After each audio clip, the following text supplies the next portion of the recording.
তুমি কি ভার্জিন আছো নাকি কাউকে বিলিয়ে দিয়েছো? আমি তোমার ভার্জিনিটি পরীক্ষা করতে চাই বিয়ের আগে। রেস্টুরেন্টে বসা হবু স্বামীর মুখে এমন প্রশ্ন শুনে ভ্যাবাচাকা খেয়ে বসে জানি। জেনির মুখে হাসি নিমিষে বিলীন হয়ে যায়, কালো মেঘে ঢেকে যায় তার পুরো মুখ। সে এমন একটা প্রশ্নের সামনে পড়বে ভাবতেই পারছে না। চুপ হয়ে মাথা নিচু করে বসে থাকে লজ্জায়। সোহান বলল, কি হলো, কথা বলছো না কেন? তুমি কি ভার্জিন নাকি অন্য পুরুষের সাথেও শারীরিক সম্পর্ক হয়েছে বিয়ের আগেই? আজকালকার মেয়েদের প্রতি আমার কোনো বিশ্বাস নেই। সোহানের মুখে এমন কথা শুনে জেনি জন্য স্তব্ধ হয়ে যাচ্ছে। এবার সে রেগে গিয়ে বলল, আপনি কি সব জাতা প্রশ্ন করছেন আমাকে?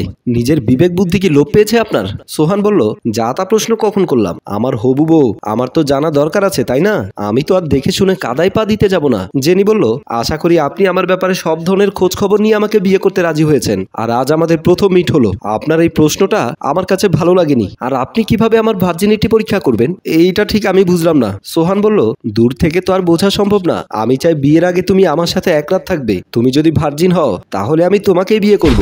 জেনি অবাক হয়ে বলল, বাহ, অসাধারণ, আপনার তুলনা হয় না। সরি আমি। এই বলে রাগ করে সে রেস্টুরেন্ট থেকে বের হয়ে যায়। সোহান পেছন পেছন এসে সিঁড়িতে জেনিকে দাঁড় করায় আর বলল, আরে কোথায় যাচ্ছ তুমি? আমার তো এখনো কোনো কিছু জানা হয়নি, এইভাবে রিয়েক্ট করার কি আছে? জেনি বলল, আপনি আর কি জানতে চান? আমার সময় নেই, তাড়াতাড়ি বলুন। আমার আপনার বাজে কথা শোনার মুড নেই। সোহান বলল, আমি তো এখনো আপনার সেই প্রশ্নের উত্তর পেলাম না। উত্তর না নিয়ে কিভাবে সিদ্ধান্ত নেব?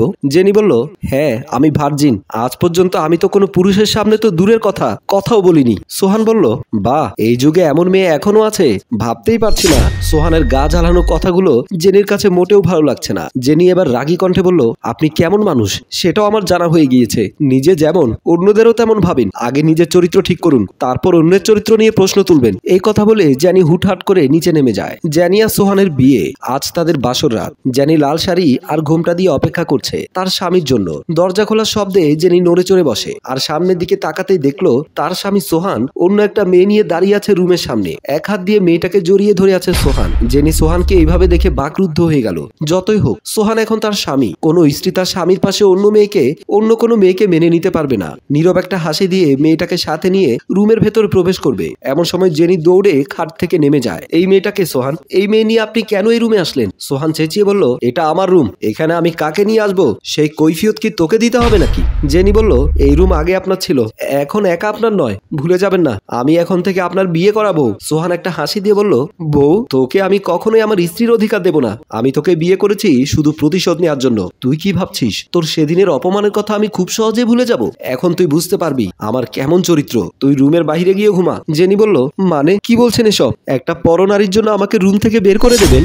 সোহান বলল, তোর কথা কি কানে যায় না নাকি? এই রুম একান্তই আমার, সো তুই রুমের বাইরে গিয়ে থাকবি। জেনি মাথা নিচু করে দাঁড়িয়ে রইল। সোহান মেয়েটির কানে কানে কি যেন বলে আর মেয়েটি ঠিক আছে বলে বের হয়ে যায়। সোহান জেনিকে হাত দিয়ে সরিয়ে দিয়ে খাটের উপরে চলে যায়। খাট থেকে একটা বালিশ জেনি ছুঁড়ে মেরে বলল, তোর জায়গায় এই বিছানায় হবে না, যা তুই ফ্লোরে ঘুমা। তারপর সোহান অন্যদিকে মুখ ঘুরিয়ে ঘুমিয়ে যায়। জেনি বালিশ নিয়ে ফ্লোরে শুয়ে যায়। জেনির চোখের পানি যেন বৃষ্টির মতো ঝরে পড়ছে। সে ভাবছে, পেলাম না পরিবারের ভালোবাসা, না পেলাম স্বামীর ভালোবাসা। এভাবে কান্না করে সারা রাত কাটিয়ে দেয় জেনি। জেনি শ্বশুর শাশুড়ি দুজনে বসে আছে সোফায়। আর এমন সময় জেনি 2 কাপ চা নিয়ে তাদের সামনে দেয়। চা দেখে দুজনে জেনির দিকে তাকায়। মা বলল, বৌমা, তোমাকে কে বলেছে রান্নাঘরে ঢুকতে? তুমি নতুন বউ হয়ে এসব করতে গেলে কেন? জেনি বলল, ও মা, আমি যদি আপনাদের মেয়ে হতাম তাহলে কি করে দিতাম না? তাছাড়া চা বানানো এত কঠিন কাজ না, আপনাদের সেবা করাই তো আমার দায়িত্বের মধ্যে পড়ে। বাবা বলল, বা রে, আমার ছেলের পছন্দ আছে বলতে হয়, এরকম একটা মিষ্টি বৌমা কি সকলে পায়? পছন্দের কথা শুনে জেনি একটু বিচলিত হয়। জেনি বলল, চা কেমন হলো সেটা একটু টেস্ট করে জানাবেন নাকি চা ঠান্ডা করে ফেলবেন? দুজনে হেসে বলল, সরি বৌমা। তারপর দুজনে চায়ে চুমুক দেয়। বাবা বলল, বাহ, অসাধারণ চা। এতদিন তো তোমার শাশুড়ি হাতের আইটা পানি খেয়েছি, তবুও ভয়ে ভালো হয়েছে সেটা বলতাম। তখন বুবলি বেগম রেগে গিয়ে বলল, কি, আমি তাহলে চা বানাতে পারি না? এখন বৌমার হাতে চা পেয়ে আমারটা খারাপ হয়ে গেল? জেসি হেসে বলল, আমি চলে যাই, তারপর আপনারা দুজনে ঝগড়া করেন। এই বলে জেনি সেখান থেকে চলে যায়। জেনি রুমে ঢুকতে শুনতে পায় সোহান মোবাইলে বলল, তুমি বসো, আমি কিছুক্ষণের মধ্যে পৌঁছে যাব, তারপর দুজনে বিয়ে করে সংসার করব। কি, এই পেতনিটাকে তো বিয়ে করেছে শুধু প্রতিশোধ ভবিষ্যৎ আর কষ্ট দেওয়ার জন্য ওর সাথে থাকা সম্ভব না। কথাগুলো শুনে জেনি নিজের ভেতরে হারিয়ে গেছে। বিয়ে হতে না হতেই জেনির স্বামী দ্বিতীয় বিয়ে করতে চাচ্ছে। জেনি সোহানের সামনে গিয়ে বলল, আপনি এ সময় কোথায় যাচ্ছেন? সোহান কলটি রেখে বলল, আমি কোথায় যাচ্ছি সেই কৈফিয়ত কি তোকে দিতে হবে? আমার কোনো কাজে নাক গলাতে আসবি না, এসব আমার ভালো লাগে না। আমি নিজের মতো চলতে ভালোবাসি। নেক্সট টাইম এসব প্রশ্ন আমাকে করতে আসবি না। এই কথা বলে সোহান রুম থেকে বেরিয়ে চলে গেল। সে বের হওয়ার সাথে সাথে জেনি ধপ করে খাটে বসে যায়, কাঁদতে থাকে আর ভয় কাজ করছে। তাহলে কি সত্যি সোহান আবারও বিয়ে করতে যাচ্ছে? তাহলে কি আমার জীবনে সুখ নামক কোনো কিছুই নেই? জেনি এসব ভাবতে ভাবতে আরো অঝরে কান্না করছে। রাতে সোহান বাড়িতে আসতেই দরজার সামনে পেছনে জেনি ভালো করে দেখে বলল, কই আপনার বউ কই, যার জন্য আমাকে এত কথা বলে গেছেন? বিয়ে করে ফেলেছেন, হলে মিষ্টি নিয়ে আসেন নিজে। হাতের দিকে তাকিয়ে বলল, ও তাহলে মিষ্টি হাতে করে নিয়ে এসেছেন, দেন দেন একটু মজা করে খাই। বাবা মা কেউ ডাকি? সোহান কথাগুলো শুনে কিছু না বলে প্যাকেটটি নিয়ে রুমের দিকে চলে যায়। জেনি শাশুড়ি মায়ের কাছে গিয়ে মাকে ধরে কাঁদতে থাকে। তখন কান্না দেখে শ্বশুর শাশুড়ি দুজনেই অবাক হয়ে যায়। শাশুড়ি বলল, বৌমা কাঁদছো কেন তুমি? কি হয়েছে আমাকে বলো। জেনি কাঁদতে কাঁদতে বলল, আপনার ছেলে দ্বিতীয় বিয়ে করতে গিয়েছিল, আমাকে নাকি তার আর ভালো লাগে না। বাবা বলল, তুমি এসব কি বলছো? আমার ছেলে সোহান এমন কাজ করতেই পারে না, সে তোমাকে পছন্দ করেই বিয়ে করেছে। জেনি বলল, কিসের পছন্দ করে বিয়ে করেছে? আমি এত পছন্দ হলে একটা বিয়ে করার মন মানসিকতা হতো না। শাশুড়ি তখন বলল, তাহলে শোনো, সোহান গ্রামে গিয়ে যখন প্রথম তোমাকে দেখে সেদিনই তোমাকে ওর ভালো লেগে যায়। বলতে গেলে তোমাকেও ভালোবেসেই ফেলেছিল। সে তোমার ব্যবহারে, সে তোমার সব খোঁজ খবর নেওয়া শুরু করে।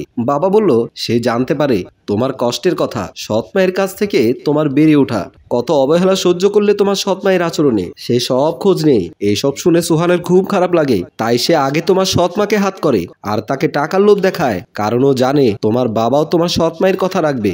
মা বলল, ওর সব প্ল্যান কাজ করতে শুরু করে যেদিন তোমাদের দেখা হয় প্রথম। তোমাকে অনেক কথা বলেছে, এসব বলার কারণ একটাই ছিল, সে জাস্ট তোমাকে দেখতে চেয়েছে তুমি কেমন পরিবারে আছো, যেখানে টাকার জন্য তোমাকে বিক্রি করে দিচ্ছে তারা। ওই দিন তোমাকে এইসব বলার পর থেকে সোহানের কাছেও খুব রাগ লাগে, কিন্তু কিছুই করার ছিল না। বাবা বলল, তোমার সৎ মায়ের অ্যাকাউন্টে ও 50,000 টাকা পাঠিয়ে দেয়, আর উনিও রাজি হয়ে তোমাকে আমার ছেলের সাথে বিয়ে দেয়। ও তোমার সাথে এসব কিছু করছে তোমার কষ্ট একেবারেই মুছে দিতে। আমরা সব জানি এর ভেতরে সে কি কি করেছে। মা বলল, মারে, সোহান তোমাকে খুব ভালোবাসে, ও তোমার সব কষ্ট দূর করে দিতে তোমার জীবনে এসেছে। এখন যাও, তোমরা রুমে যাও। জেনি কিছু না বলে রুমে চলে আসে।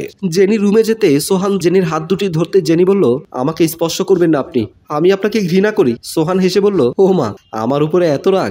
মা বাবা আর ধৈর্য ধরতে পারলেন না? আমি তো সবকিছু তোমার জন্যই করেছি, বিয়ের পর যা করেছি সব নাটক। জেনি সোহানের কথা শুনে কাঁদতে থাকে। সোহান বলল, আরে আর কান্না নয়, এখন থেকে তুমি হাসবে, তোমার চোখে আর যেন পানি না দেখি। জেনি কোনো কথা না বলে সোহানকে জড়িয়ে ধরে।